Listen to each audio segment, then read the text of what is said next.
time to abandon ship. Oh no! Here we go!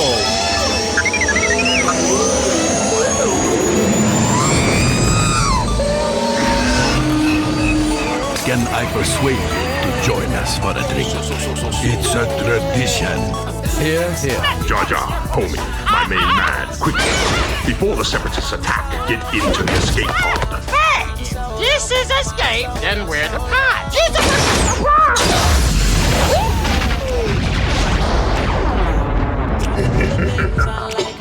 Welcome back to Star Wars Escape Pod and our first book review for the year. I think it is, or maybe the second, but welcome back either way. We've got our old friend Iain in the podcast today to join me for a chat about Reign of the Empire, The Mask of Fear, the first in a trilogy of books, one each coming out each year for the next 2 years, I guess, after this year. And the first one is written by Alexander Freed. So we're just going to talk about the book, our thoughts on it, and what we liked about it, and how it connects to Andor and various things like that. So even if you haven't read the book, definitely just stay tuned in for what we have to say about it. And, full spoilers ahead for any of you guys who care about that sort of thing. So heads up on that. All right, let's get into it.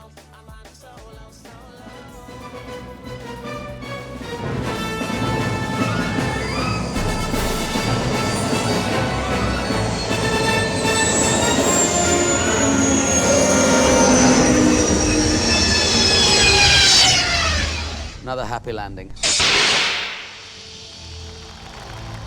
And the Jedi Rebellion has been foiled. What's happened? The Chancellor's been elaborating on a plot by the Jedi to overthrow the Senate. And the remaining Jedi will be hunted down and defeated.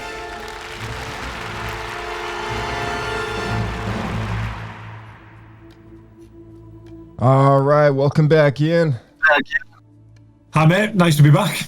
Nice to have you back, as always. I feel like we try to get you on at least once or twice a year, but yeah, when was the last time we had you on again? I was trying to remember. Was it Living Force?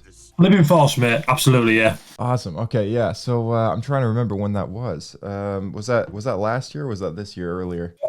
I think it was this year. I'm pretty sure it was this year. I think early this year. Oh, okay. I think. Okay, great. So we haven't let too much time go by then. No. All right, awesome. Okay, yeah. So it's actually just us today, and I think you were just chatting about this before we started up the engines here. But you've read this book. It's just been a few months. You read it back when it came out, which was February. I saw the release date here. I think it was February 25th, 2025 this year. So you read this in March, I assume? Yeah, across late February, early March. Yeah. Yeah. Awesome. All right. So in a nutshell, we can kind of get into the plot here, and then you can kind of talk about just your overview of the book. But in general, this book it's written by Alexander Freed. It's called Reign of the Empire, The Mask of Fear. It's the first of what will be a trilogy with two other authors writing the sequels. And it takes place immediately after Revenge of the Sith in some ways. I think there's a little bit of a time jump, but not very much at all. And the novel really tells the story of the early years in the Empire, the early year in the Empire, featuring Mon Mothma, Bail Organa, Saw Gerrera, and a few other newer characters that were introduced to as well. And I just wanted to ask you about, first off, what did you think of kind of where this book takes place in the surrounding canon? Because I know you've read a lot of the newer stuff too. What do you think about kind of the genre of this book, where it takes place, and how it compares to Alexander Freed's other contributions to the Star Wars universe? Yeah, so Alexander Freed wrote the the Alphabet Squadron trilogy, which I really enjoyed. I don't know if you had a chance to read those. I haven't yet. No. No, they're really good. They tell a tale of a squadron of pilots. The reason it's called Alphabet Squadron is because you have an X-wing, a Y-wing, a B-wing, a U-wing. They all come together. There's various reasons for the characters to come together. The X-wing pilot is an Imperial who took part in Operation Cinder. And then obviously as the book goes on, we find out. But there's 3 books in that. You've got Alphabet Squadron, Shadowfall, and Victory's Price. I highly recommend anyone to read them or listen to them in audiobook form. They're really, really good. He also did Battlefront Twilight Company, I believe, for the original Star Wars Battlefront that came out in 2015. Oh, yeah. Which I enjoyed. It was I enjoyed that. It was basically tells you the tale of the Battle of Sullust and a little bit of the Battle of Kuat and all that type of thing. So he's quite well versed in Star Wars, and obviously with his new entry in kicking off a new trilogy, as you said, in Mask of Fear. Yeah. So there's 2 other authors who are going to be contributing to this trilogy, and I couldn't remember who those authors were. Did you by any chance remember who those people were? I was trying to think of it, but I'll just have a quick look now. To be fair, I'm just going to have a quick look. Yeah, right. Because I'm sure it was quite a well-known Mask of Fear trilogy, Reign of Empire, Mask of Fear. I was just looking. Book 2 is written by Rebecca Roanhorse. Her previous contribution to Star Wars was the Resistance Reborn. I think that's the main one, which was obviously a tie-in to the Rise of Skywalker. But then they didn't really do anything with that book that tied into the Rise of Skywalker. But that's right. That's for another day. And that type of. But it's a good book. To be fair, I really did like Resistance Reborn. I thought it was good. And then the 3rd book comes out in spring 2027, and it is from Fran Wilde, who I am not familiar with, to be fair. I'm just trying to think. Fran Wilde, who wrote a canon short story called No Contingency, which included an anthology book from a certain point of view featuring Mon Mothma, leader of the Rebel Alliance. So there you go. That makes sense. Oh wow. So yeah, she wrote the so this will be Fran's first book. Will be the finale of this trilogy. That'll be Fran's first book. So but the No Contingency was that was a short story in the Return of the Jedi book there, which I never read. I heard those are pretty good. Point of view, yeah. Yeah, interesting.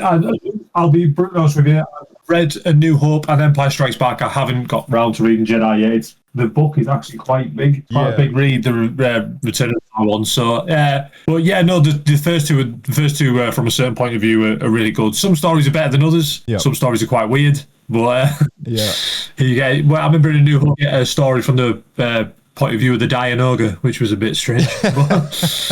Yeah, when they announced those books, I actually liked the idea quite a lot because, it was celebrating Star Wars' 40th anniversary, so they hired 40 different authors to write a short story that was at some point during the movie kind of a side character somewhere and their perspective on the events that were unfolding. So it was very interesting. There was some really big Star Wars news headlines that came out when that one came out because, of course, I think, didn't they do some sort of Qui-Gon sort of Force ghosty moment? They did, yeah. I skipped the end of the Return of the Jedi one, and they did have a Qui-Gon Jinn. He basically said that was the first time he manifested himself as a Force ghost. Before, we've obviously seen him in the Clone Wars as a voice, but this was the first time where we found out he actually can manifest himself as a ghost, which obviously we go on to see in the Obi-Wan Kenobi series. Yeah. And in the Clone Wars, to be fair. Yeah, and this was before the Obi-Wan show came out too, right? It was, I believe so. I think it was, yeah. Yeah, so a lot of people were speculating that he was able to do this after episode 3 came out and Yoda had his little line about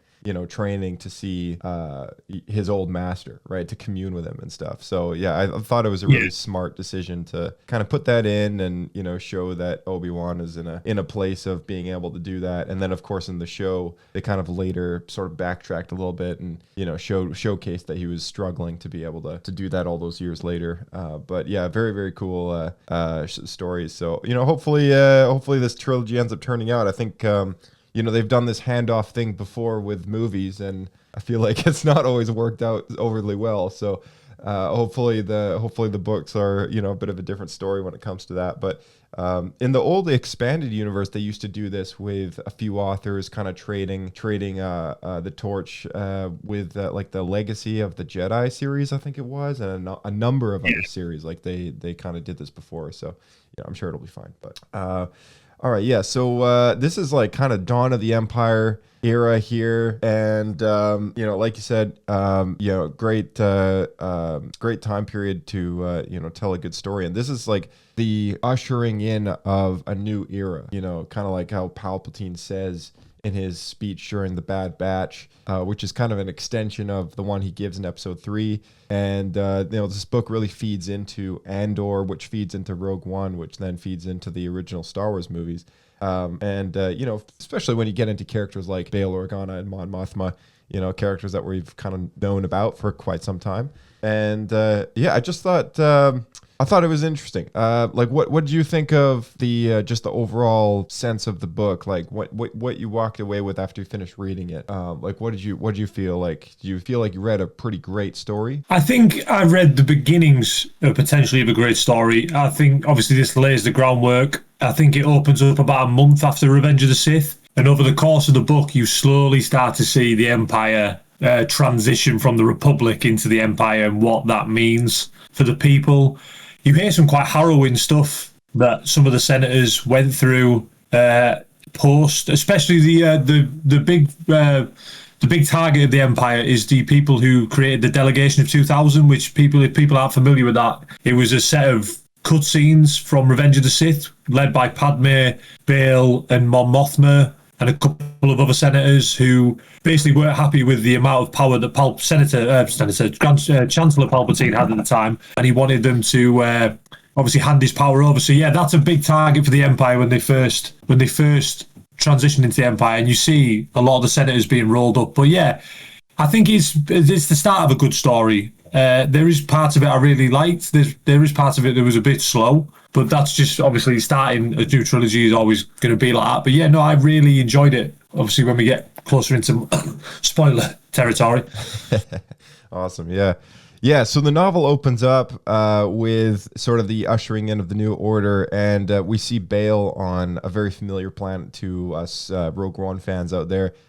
He's on the holy city of Jeddah, and he's in this state of mourning the Jedi. And I really like how they kind of bring in his character storyline, because, the last time we saw him was really helping the surviving Jedi survive. He's like, helping Yoda get away from Palpatine. He's helping Obi-Wan get off Utapau, after he's been flying around for a little while. And then, he's there to adopt Leia, like Anakin and Padme's daughter, and then he's there right to the very end, in kind of sending the rebellion on its way to become the success story that it does. And he's such an influential character. But for someone who I've not read a tremendous amount of stories that feature Bail as a main character, but it was really great to find a lot more detail about him in this book, and that's something I really appreciated a lot, because he plays so much influence over Leia and her life, right? And I just keep thinking to myself, like, okay, this is somebody that Leia looks at as a father figure in a way that, even though Luke has never really grown up with a father figure, he has grown up, and even after meeting Vader for the first time and all these terrible things happening, he comes to accept the truth that Darth Vader is his father, and like that's what leads him to that very end. Leia's never gonna ever be in this state of being able to look at Vader like that, and I think like there's like a later point in her life in the Bloodline book that we do get into those trajectories a little bit more, but she's always looked at Bail as a father. And so this is an important character to write about, and it's important to remember that Bail really mourns the Jedi after they're gone. Like he had so many friends who were Jedi. He admires them. He would probably want to be one of them if he could. And I think somewhere in the book it actually said that he tries to live by some of their, I guess not philosophies, but just their he takes pieces of their life and kind of applies it to his own, like just like their mannerisms and things like that. And I could totally see that now. Like, I don't know why it took me so long to recognize it, but like now that I think about it, it's like, oh man, like that's totally true. Like I could totally see that. So, yeah, very cool. He's a great character. He's an absolutely great character, Bail Organa. Like, it's quite fitting. This book coming out at the time it did with Andor, and obviously we had the recasting of Bail Organa and Andor. Obviously, to go off on a tangent. And even though I really enjoyed Benjamin Bratt's Bail Organa, I thought he was really good. But he's a great character, Bail Organa, and Jimmy Smits and now Benjamin Bratt have done a really good job in keeping that character alive. Definitely, yeah, definitely. I was, I appreciated Benjamin's take on the character as well. I thought he was great. I must say though, anytime they do a recasting, it always rubs me a little bit because it's especially Star Wars because it's always a very visual continuity sort of saga, right? Like you kind of expect the same face on a lot of the same characters, especially when they go the extra mile to pay all this money for a young CG Luke Skywalker in multiple Disney Plus shows. And then it's like for Bail, they just kind of simply recast the character. It's like, okay, really? So, it's like, where's the line drawn kind of thing. But yeah, I mean, I guess we expect one thing, get another, but he was great. He was really great. Mon Mothma, meanwhile, in this story is navigating the treacherous political landscape on Coruscant. This is after, of course, the siege of Coruscant, being the big battle that takes place at the beginning of episode 3 that's wrecked a lot of the planet. Ships crashed down, buildings have collapsed. This is a war that takes place in the Clone Wars that I would like to know more about because ever since the Genndy Tartakovsky 2D Clone Wars series went away within the canon, like I feel like we're kind of missing a lot of detail as to maybe the events that transpired during that event. But yeah, very, very cool stuff. I liked how the 3D Clone Wars series overlapped with that event a little bit.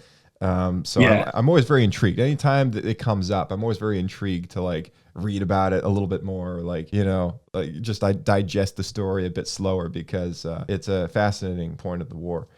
So she's kind of navigating all that stuff, and of course the new Imperial Senate that she has to kind of make adjustments to. And like you said, the delegation of 2000, which kind of didn't work out very well for them because that was at the end of the war that they brought that up, and then of course Palpatine comes in with the Empire, and they look at all those 2000 senators and go like, okay, these are problematic people. So, every single one of them got arrested and kind of interrogated, sort of, but more or less like psychologically tortured into submission kind of thing. Like it was really weird how they dealt with that. But yeah, that was kind of crazy. So we also learned that she has major anxiety. Did you know that? Like before watching or before reading this book, like, would you have pinned her to have anxiety? Probably going with what we know now. Yeah, obviously seeing Andor and that. But yeah, no, they go into what happens to her, like in the immediate aftermath of the Empire rising to power. She's arrested. She's held for, I don't know whether they said in the book it was days but they like wouldn't let her go to the like toilet, and they basically tortured her. And yeah, she has severe anxiety based off that, which is understandable. And like you said, the delegation of 2000, she's a pretty prominent lead in that endeavor, and the person they wanted power removed from now has ultimate power. So it's not gone great for her. And yeah, I can totally understand why she would be rife with anxiety at this point. Yeah, absolutely. Yeah, I like how they added that to her character. I thought that was really well played. I kind of wish that in Andor we did see her popping pills, for like in those moments that were really high anxiety, like high stress, because we really feel her anxiety in the show. But in the book, they made that extra mile to go. It's like, okay, yeah, she does take some medication for it. There was another new player that was added to the story. His name's Sujin Vaknalis. He's a cybernetically augmented separatist operative. Basically, he's an assassin, and he awakens from stasis into this sort of new galaxy, like it's a changed world out there. And the war that he was kind of made for has sort of disappeared, and it's changed, and it's this new landscape of like what to do about this new power that has come into play that really nobody knows what to do with. People who thought they were fighting for the right side in the Republic have now started to question that a lot. And then people who were part of the separatist movement have seen now all of their separatist senators being absorbed back into the Empire, into the Imperial Senate, and really it's just kind of independent movements here and there against the local authority, and we're really just looking at especially this guy. He's just kind of a terrorist, like he's kind of like a rogue sort of missionless kind of guy off doing crazy stuff, killing people, and thinks he's got a goal. And it's that was kind of interesting to read about. And he's connected to another character we're familiar with, which is Saw Gerrera, who eventually, they kind of have a working relationship at some point, sort of. And, Saw Gerrera, as always, interesting character. What did you think of Saw in this book compared to sort of the other comparable time in which we see him, which is during the Bad Batch? I was kind of hoping we would get a crossover there, but what did you think of him in this book? I really enjoyed the character Saw Gerrera. Like, I think Forrest Whitaker's portrayal of him, especially in like Andor and that, is some of the best acting in Star Wars. But his portrayal in this book is pretty much what we see in the Bad Batch. He's a man who was obviously bred to fight the Separatists, and now that the people they were fighting for, the Republic, is gone, he now finds himself fighting. I don't think Saw would ever be happy unless he had someone to fight. I genuinely believe if he had lived to see the end of the Empire, it wouldn't have made him happy. He would have found something else to rail against. Going back to Sujin, we basically find out that the Separatists have these standing orders for these operatives. He's not the only one. He's the only one we see in the book. Yeah.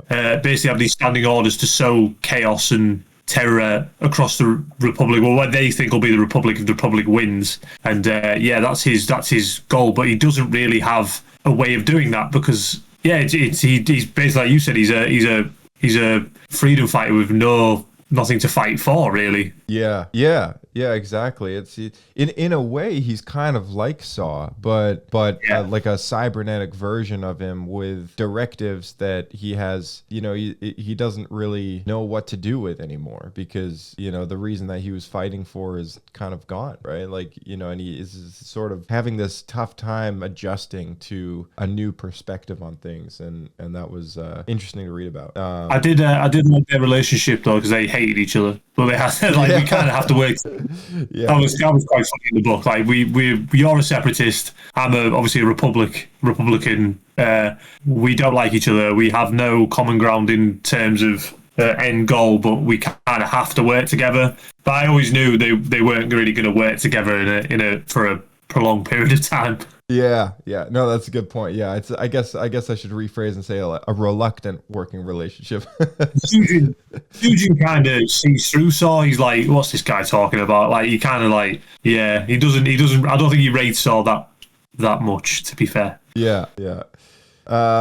So two other new characters, Haki Zeofreen and Chemish Runaza. And these are, Haki at least is this, she used to work for the Republic, but now is kind of a faithful Imperial, and she's kind of got the job to spy on Bail Organa. And Chemish is, who is Chemish to her? It's like kind of her protege sort of thing? If I remember correctly, she recruited his brother, which I can't remember, and then his brother disappeared, or I'm pretty sure he's dead. And then she obviously takes a liking to him because obviously I think she feels some guilt because she's obviously the one who recruited him into Republic intelligence. She takes Chemish under her wing, and then obviously we see later in the book the reasons why Chemish may be interested in like finding out what's going on within the Empire. Right.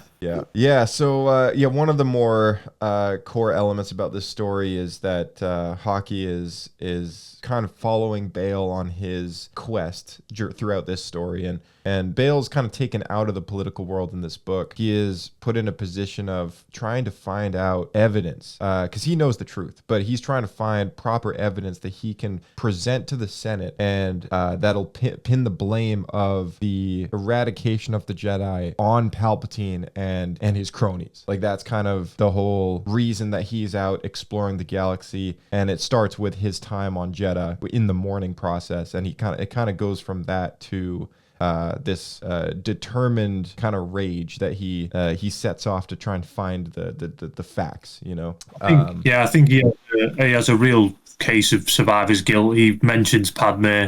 All the people he knew and loved are either dead, in hiding, or he doesn't know. Like, Padme's dead. I did like the fact that they play off the relationship between Mon Mothma and Bail Organa in this book. They do not like each other at this point. Not really. I think it's heavily implied that Padme was the glue that held that relationship together. And they outright argue about Bail's like.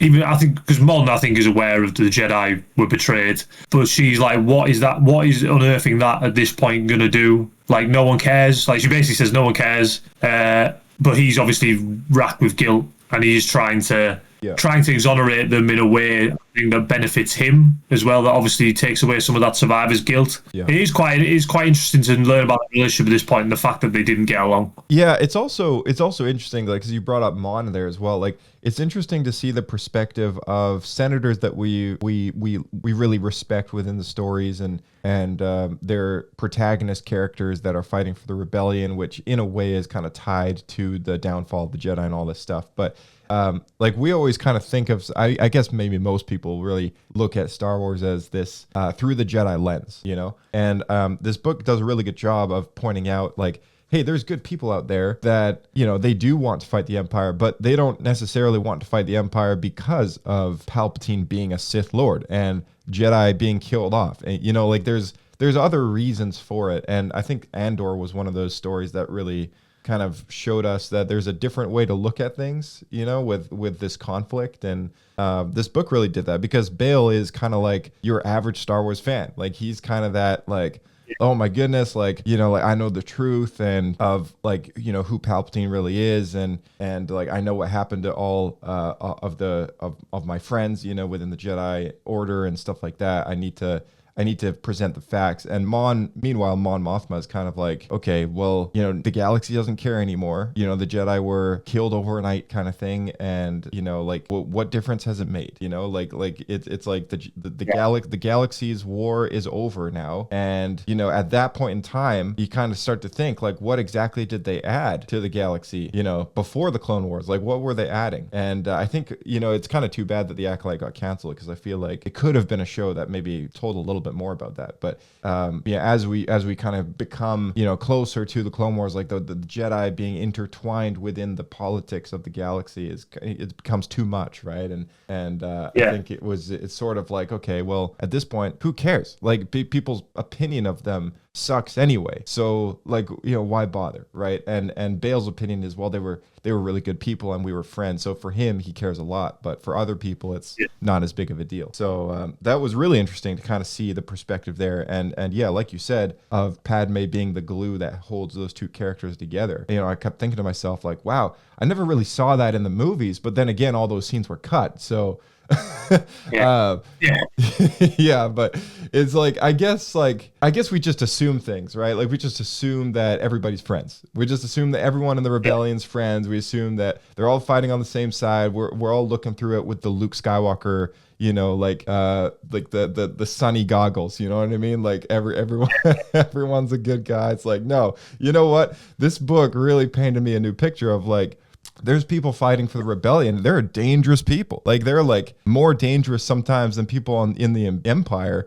And they're willing to do radical things, like, you know, hurt innocent people to sort of get vengeance on this regime. But you know, yeah, it's crazy, man. Like this, I appreciated the different perspectives in this book because it really kind of unlocked a different side of things. And you know, I appreciated that all of these characters aren't as one-dimensional or two-dimensional as we really thought from what we've seen them in already. You know, there's kind of other sides to them that this book shaped out, and I think that was the most, like, the biggest thing I think I appreciated about this novel was that it was able to do that. So yeah. All right, let me try to skip ahead here to some other things. One thing I did find interesting was Perrin's in this book. And he's quite a different character than what we see in Andor, which is quite interesting, because in Andor we see him as I think he tries to come across as happy in Andor, but we really know for a fact he's not. We see that at the end of Andor season 2. I don't think he's overly happy. I think he's just thing. But yeah, no, there is a point where their relationship is quite different. I would never say they're totally in love, but I think there was a lot closer relationship at that point. Yeah, for sure. And more details were kind of revealed about their relationship in how they've had like a marriage since they were like, what was it, like 14 or 15 or something like that? Yeah, roughly around that time. Yeah. Yeah, so that's it. Kind of provides some insight on the wedding from Andor season 2 with her daughter, and how sort of, I guess she just kind of, I don't really, she just kind of goes along with it. But Mon, I guess, has never really felt like it was maybe for her. Like she kind of feels like her, obviously she doesn't have the best marriage. So that's why it kind of leads her to say what she says before her daughter gets married, and she says, you don't have to go through with this. And of course, when she says that, she's kind of feeling guilty for, setting that whole thing up because of financial issues and whatnot. But at the same time, like, you think like, oh, well, no, she's got some personal ties to feeling bad about, walking into a bad marriage too early or too young or whatever. And because she's done it. And at the end of Andor season 2, you see Perrin with the other lady, was it Davin's wife or something like that? Yeah, and it's like, wow, yeah, that's awkward, like.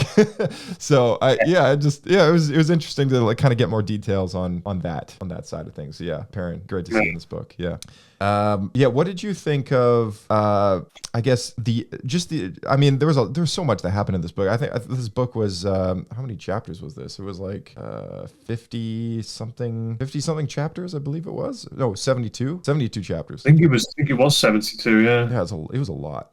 So we're skipping over a lot of stuff in kind of this general review here. But what did you think of when we got to the end of the story and Bail has kind of found a source of where and how to acquire the facts of the Jedi being framed and then murdered, and the events that transpire between Mon and her crossover with Sujin. And at some point in the book, Sujin and Bail kind of get to know each other a little bit, and then they go their separate ways under stressful circumstances with the Empire, and they're about to get caught and whatnot. So they kind of part ways. But they set up a meeting. Mon kind of goes to meet Sujin, and the plan that Sujin has in mind is he's going to go and try and assassinate the Chancellor. He's going to go and try and assassinate Palpatine. But he's got all the facts that Bail needs to prove that Palpatine's responsible for the Jedi downfall, right? And Mon does this crazy thing where she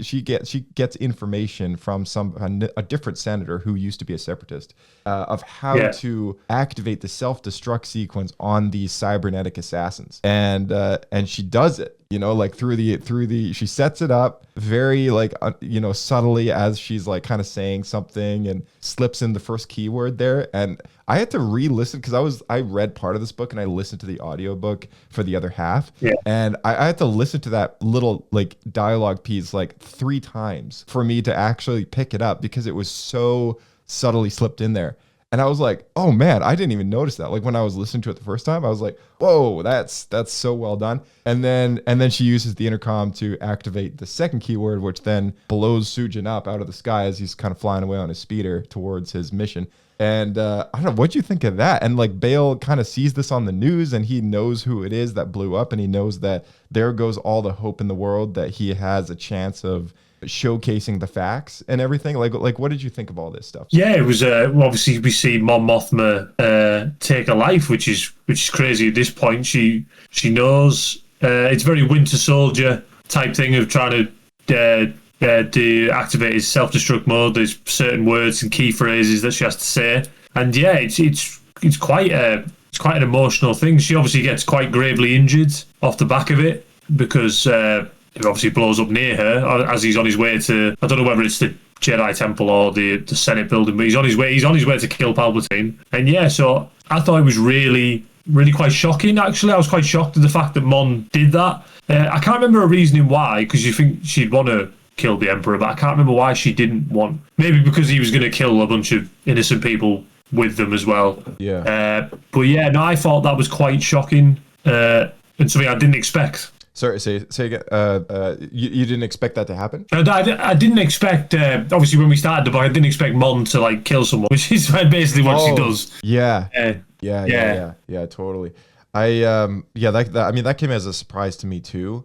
I think like as far as like the reason she did it was because I know there was something in this book that they brought up a number of times. It was one of the more recent conflicts between her and Bale was that Bale was trying to attack the Empire from a point of view of the Jedi's downfall, right? Like he was trying to find the facts, and then he was going to go after the power that the Empire had built up now with the evidence that they were responsible for framing and killing the Jedi in the movement that they kind of played at the very end of the Clone Wars there to take power over the Republic. And then Mon's point of view was, okay, but we have all of these separatist senators that have now kind of merged with us. Like we can approach this situation from a political point of view, from a bill that will, take the power back into the Senate's hands and power away from the Emperor himself, as long as like enough people vote for it, right? And so, they were kind of rubbing against each other with that sort of thing. And her perspective is if Sujin, who is a separatist assassin, tries and successfully kills Palpatine, someone's going to take his place or something's going to happen. Something bad's going to happen, right? And we're just going to have a political civil war all over again because this guy is tied to these senators who have now just recently merged with us once again, right? So that was like kind of this stressful circumstance. So she thought, okay, I've just got to blow this guy up because if he succeeds, we're all doomed. Like my plan is not going to succeed. So that's why she does what she does. And I was like, I can totally see her doing that too because like I feel like I don't know, she's got a lot more depth to her character than I think we've kind of initially given her credit for in the previous stories that we've seen, and she's such a soft-spoken person, but she's different than Padme, who is like a very like whip out the gun and just get in the action sort of girl, whereas like Mon is like totally not like that. And as she's being rescued from the Senate by Andor, we see her kind of like when he kills people, she's like in shock, right?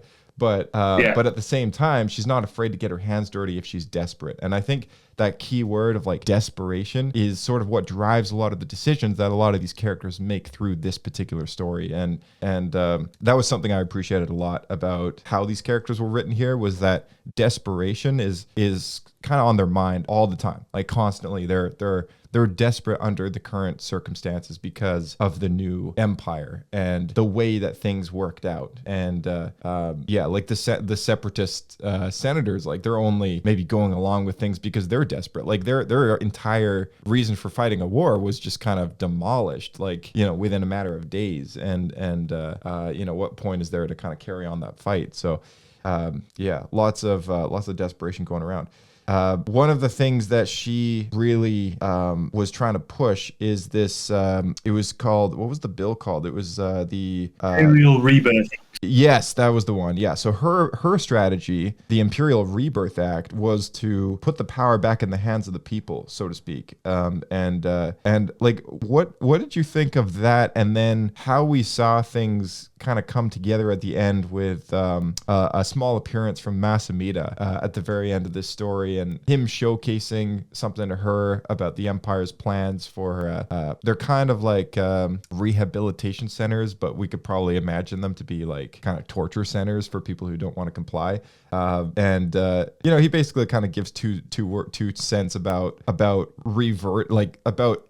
nullifying her bill, which does end up passing. I don't know, like, what do you think of that crazy ending? Yeah, that ending was intense. Where obviously Mas Amedda takes her away to this to a planet, and it's basically got, I think they call them like re-education camps, and it's basically a veiled way of saying either shut up, get in line, or you'll end up in one of these camps. And he says, we've got one built now, we're building like, I think he says something like 7 or 8 more on different worlds, and we will get our way. So yeah, he basically threatens her, saying get in line. So I think that's where she has to realise she potentially has to play the game a bit more. And with the Imperial Rebirth Act, I just thought, obviously we know, I'm like, this isn't going to work. I mean, because we're like, Palpatine, it's like in the Bad Batch where they obviously present that, Admiral Rampart destroyed Camino, and then all of a sudden Palpatine rocks up and he's like, "See, I told you." And then we need stormtroopers now, and it's like every time he's just one step ahead. But we don't see the Emperor in these books, or but he's very heavily alluded to, and just like in Andor season 2, like you don't have to see him to know. I'm sure he's in the background, right, scheming. yeah, exactly. There was something I just missed. I missed here at the end. Is Mon Mothma survives? So right before the events that transpire between her and Masamita, she survives an explosion that happens. She's gravely injured, and she ends up getting cybernetic replacements installed for her stomach. So yeah, she did. She kind of gets like a Fennec Shand operation done where her stomach needs to be replaced in order for her to survive. And I didn't know that about her. I don't know if this was like something that they brought in from the expanded universe in the Legends continuity, or if it's something that is like new for her character. But nowhere in other stories that I've seen her did they ever indicate that this was like a thing. So I don't know. What are your thoughts on that little piece of story there? I think that's new. I'm with you. I haven't heard her have that sort of procedure before in Legends. I'm not sure. Maybe she did, but I find it interesting. I think the explosion is when she blows up Sojourn. I think that's the explosion she's injured in. And I find that it is interesting because, like I said, we've never even got like an inkling of that in other stories. So I assume that's new to canon. Yeah, I thought so too. I thought it was kind of new to the canon, but very interesting little piece of knowledge there for her. So that they tied off the book with a few sort of loose ends. No real massive setups for the next book, other than that conversation about how Palpatine and his group were going to basically try and nullify everything she's worked for throughout this entire story, and kind of expected that to happen, sort of. But because as we know, we all know how this ends, right? We all know that in about 18 or 19 years, Palpatine dissolves the Senate and takes complete control of the galaxy as sole, ruler of everything. And that happens when Tarkin walks in the room in Episode 4 and says that the Imperial Senate has now been dissolved, or whatever he says, right? And then goes on to say how the governors within the military essentially are going to be taking control of their respective areas in the galaxy. And it's an interesting piece of, it's like a big moment that is kind of very glossed over in like 2 sentences in the movie, but we all know kind of that it's headed in that direction. And so I'm very curious. I'm very curious to see how this bill is going to get handled in the next story, in the next book. What they're going to do to nullify it, and like how they're going to go about navigating the legal means of doing that, and if whether or not there's going to be like a Senate revolt against that being able to be a possibility. And maybe what we're going to work up to is, when I was watching Andor, I couldn't help but notice, and I think they brought this in from other stories as well, but the Senate chambers felt a little empty, compared to how it was before. And maybe it's because people just don't see the use in showing up to work anymore. It's like, what are we doing here? Like, what are we doing representing our people when there's no point in representing anybody if somebody's just calling all the shots and passing over my job, and I thought that might maybe that's kind of where we're headed with the storytelling from this particular trilogy. But very cool stuff. So is there anything you wanted to bring up, anything else that we may have missed that were kind of big moments here? One of the big moments in the book is how Saw Gerrera, I think, becomes galactically known as a terrorist. Basically, there is a planet called Io de Jurit or something like that. And I don't know how you have it in across the pond, but in the UK we have these things called heritage sites, and you can't build on them. Like, it's basically a historical site, like Stonehenge. Yeah, they're like protected land by the government. Yeah. We have that. So basically, this planet Io is ancient civilization that's obviously gone extinct at this point, but it's as a as a protected site, and basically Saw Gerrera blows it up and becomes wanted because he's obviously, because I think it's quite a well-known, well-loved like historical place in the Star Wars galaxy. He blows up a big portion of it, and then that's how I think he becomes, because you even see like a press release or a thing where he's quite happy that he's now notorious. Yeah, this is probably a lot of time now, not too much time, but like enough time after the initial Bad Batch appearance that he makes with oh my goodness, Clone Force 99. Like, I mean, I think like I would have really loved sort of, because we do get into his head a little bit, but I would have really loved for him to have kind of referenced that moment that may have only taken place a few weeks or months earlier. But we didn't get a mention to that at all, but that would have been a really nice crossover to have. That's something I was kind of looking for in this book, being him of one of the main characters. But yeah, that's a great moment to bring up. I was because in the Bad Batch, he's already being hunted down as an enemy of the Empire because of his growing reputation as a freedom fighter, right? And so they send Clone Force 99 to take him out because of some of the things he's already kind of doing to piss off the Empire. And I just kind of thought it was like almost a little humorous that the thing that makes him a number one most wanted was like what he does on this play, to take down like a national park kind of thing. I just thought it was kind of it's like, really, that's what they're coming after you for now. Like, it's just one of those. Well, we see in the Bad Batch that basically Tarkin wanted to take him off the board within days of the Empire forming, so he sends obviously Clone Force 99 to take him out, and obviously they don't. But yeah, they were fully aware of Saw Gerrera by the time the Empire came about. Yeah. But yeah, big moment in the book.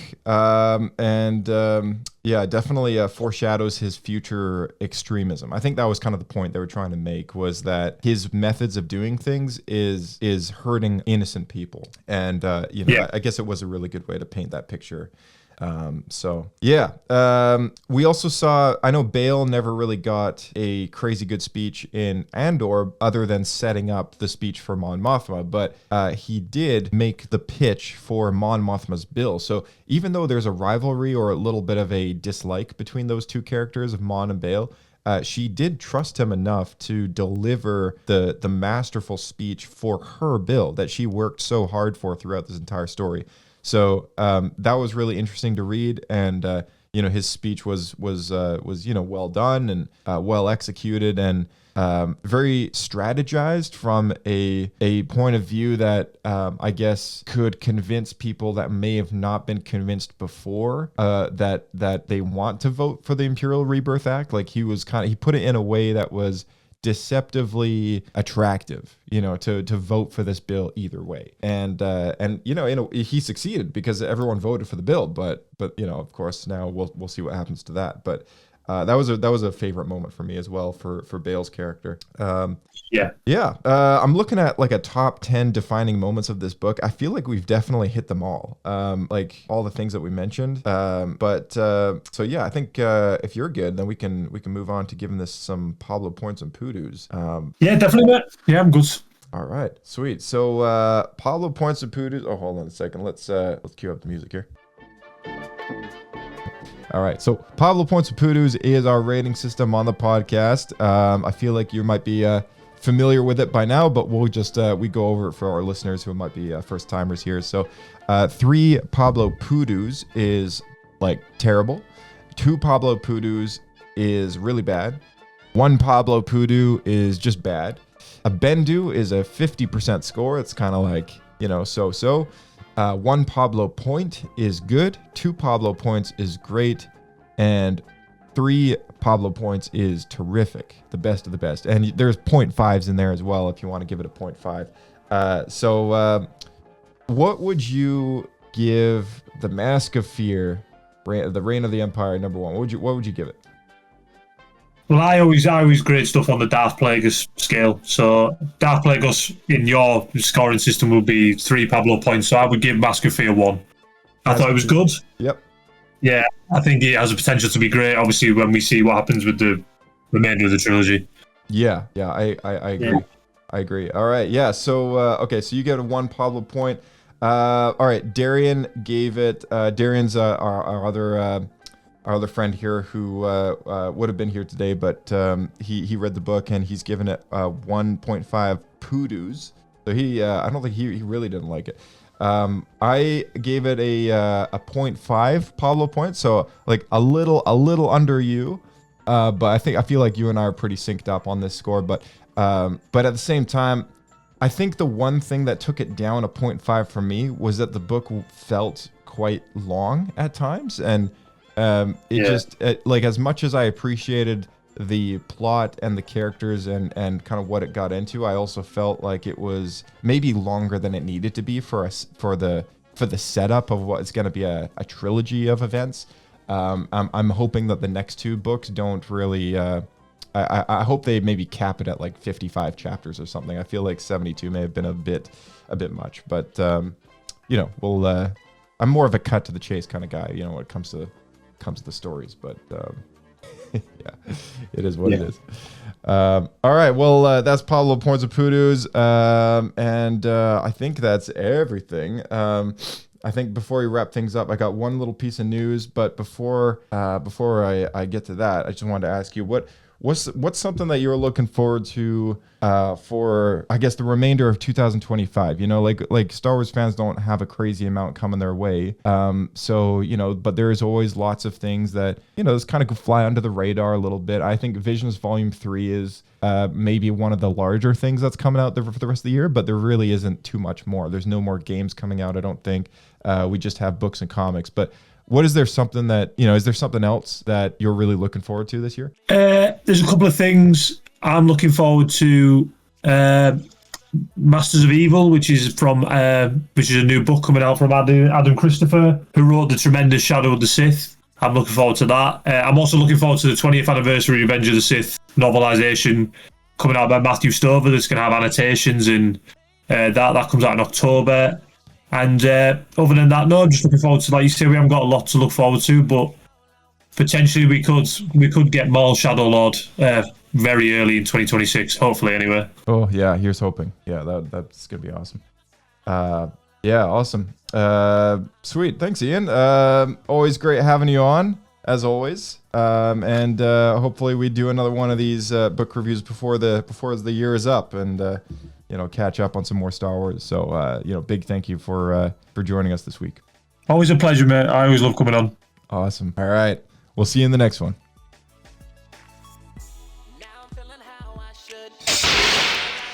All right. Thank you so much to our audience for tuning in. As always, definitely go and follow Ian on X. And the social links are going to be down in the description below. And we also have some news about Orbit Key. We have paired up with them like maybe once in the past to do a giveaway, and they're a fantastic company that makes sort of organizing your life very pleasant and premium. And they have everything from key organizers to nest boxes and desk mats, laptop sleeves, everything like that. So they're having a massive sale. So go and check out Orbit Key. The links are going to be down below. And we're doing a giveaway with them. This time it's going to be 10 winners. So they've been fantastic enough to offer it for us to run this giveaway for them. And it's going to be all Star Wars merch. So we got some tote bags, key organizers, nest boxes, all that kind of thing for 10 winners. So check out the link down in the description and throw your name in the hat because it could be you. So we will see you in the next one. There's only a few days left of the giveaway, so definitely do it soon. All right. We'll see you in the next episode of Star Wars Escape Pod. May the Force be with you.